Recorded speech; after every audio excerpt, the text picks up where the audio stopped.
I was standing in my own driveway watching police lights bounce off my garage door while the woman who had just smashed my kids' Christmas gifts into pieces screamed that I should be arrested. That was the moment I realized this wasn't just an HOA dispute anymore. This was what happens when a small person mistakes authority for power and finally goes too far. It didn't start with sirens or handcuffs.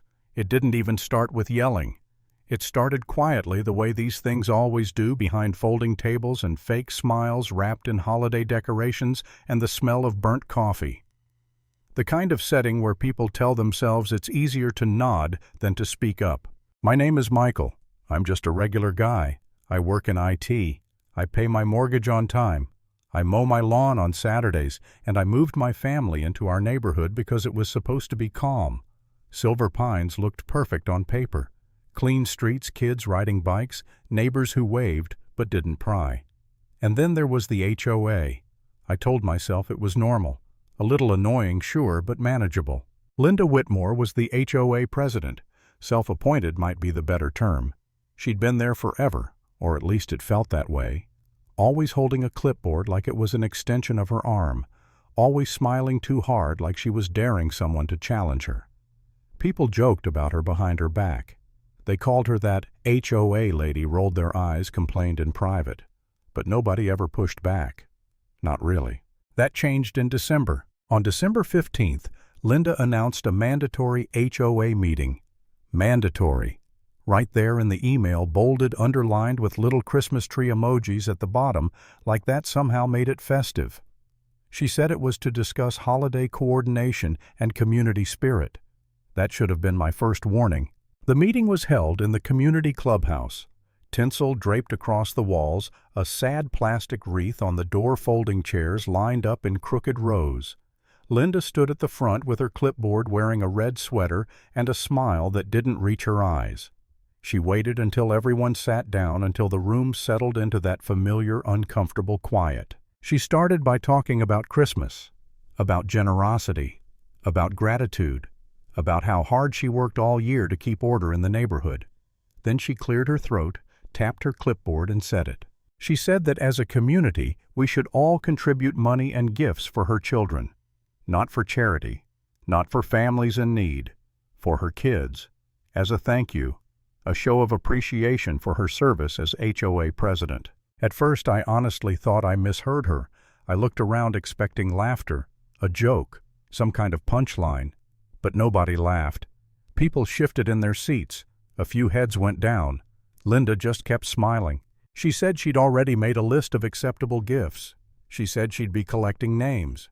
She said she expected full participation. And then she said something that made my stomach drop. She said that refusal would be noted and could lead to policy-related consequences. That was the moment something snapped in me. Not loudly, not dramatically, just a quiet click in my head. I raised my hand. Linda looked annoyed, but she nodded. I stood up and said calmly that there was absolutely no chance I was buying Christmas presents for her children just because she demanded it. I said it wasn't appropriate, and it wasn't what the HOA was for. The room went silent. You could feel it, like the air had been sucked out. I went on because once I started, I wasn't going to stop. I asked her if she planned on buying gifts for my kids in return, or anyone else's. I asked where exactly in the bylaws it said we were obligated to fund her family's Christmas. Linda's smile collapsed. It wasn't gradual. It just vanished. Her eyes hardened, and her voice dropped into something colder, sharper. She said I should be careful. She said non-compliance could lead to tragic escalations. Those were her exact words. Tragic escalations. It sounded like a threat wrapped in fake goodwill and holiday glitter. I sat back down, heart-pounding hands shaking just a little. Around me, people started murmuring. Heads nodded. Someone whispered, "He's right." I could feel courage spreading through the room, slow but real. Linda ended the meeting early. She didn't look at me again, but I knew. I knew I'd just painted a target on my back. I walked home steady, trying not to show how rattled I was. That night my phone buzzed non-stop. Neighbors texting privately, thanking me, saying they agreed, saying they were tired of her. But none of them wanted to be the next target. I didn't blame them. Fear works like that. A few days passed. Quiet. Too quiet. And then a notice appeared in my mailbox. A printed letter with cheerful fonts and passive-aggressive wording. Linda reminded us that Christmas was approaching quickly and that she had yet to receive a single gift for her children. She asked if we planned to wait until the 25th to do what was expected. I wrote back, polite, clear, firm. I told her my position hadn't changed and wouldn't change. That's when things escalated. She called another meeting. This time she stormed in, late eyes, blazing voice already raised. She announced that since some residents were refusing to participate in her Christmas initiative, she was implementing a new policy. No personal gift displays would be allowed. Any visible presents would be considered violations and punished accordingly. The room erupted. Whispers turned into heated arguments. People stood up. Someone laughed in disbelief. That was when I stood again. I looked her straight in the eye and told her to do her worst. I told her I'd be waiting. Gasps echoed. Chairs scraped. Linda grabbed her clipboard and walked out furious. That night, sitting at my kitchen table, I replayed everything over and over. Linda's words, her tone, the way she looked at me like I'd taken something from her. I started to doubt myself. I thought about my kids, about how tired I was, about how much easier it would be to just give in, buy the stupid gifts, and make it all go away. I won't lie. There was a moment where I almost did, where I wondered if I was being stubborn for no reason, if I was hurting my family by standing my ground. That doubt sat heavy in my chest. But then I thought about my kids' faces, about what it would teach them if I folded, about how bullies only get stronger when you feed them compliance. And I realized something. Silence was what Linda fed on. Fear. That was her fuel. So I decided to stop reacting and start preparing. I checked my security cameras. I organized every email and notice.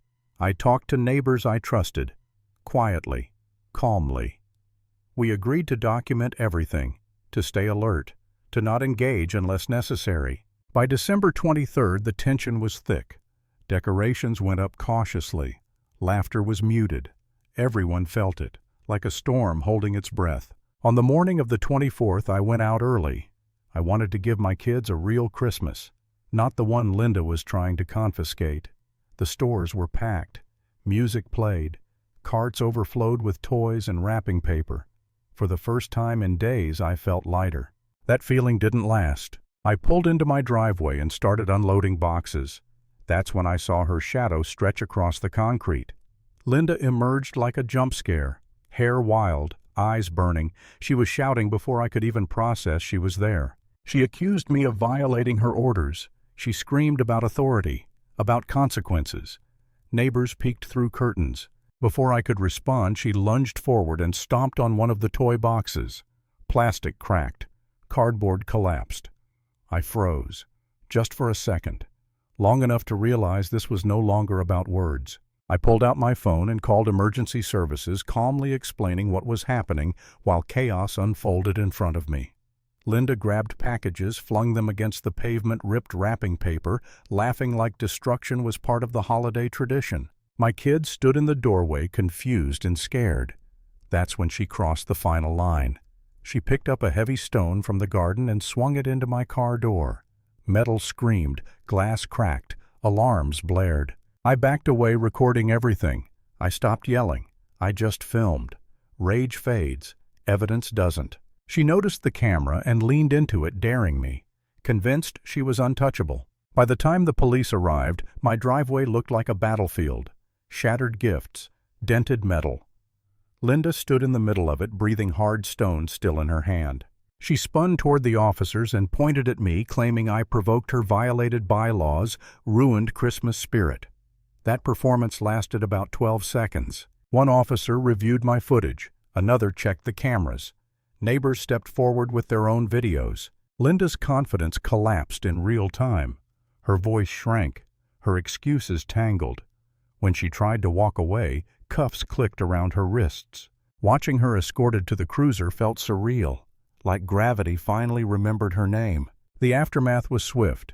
Charges stacked up. Vandalism, harassment, destruction of property.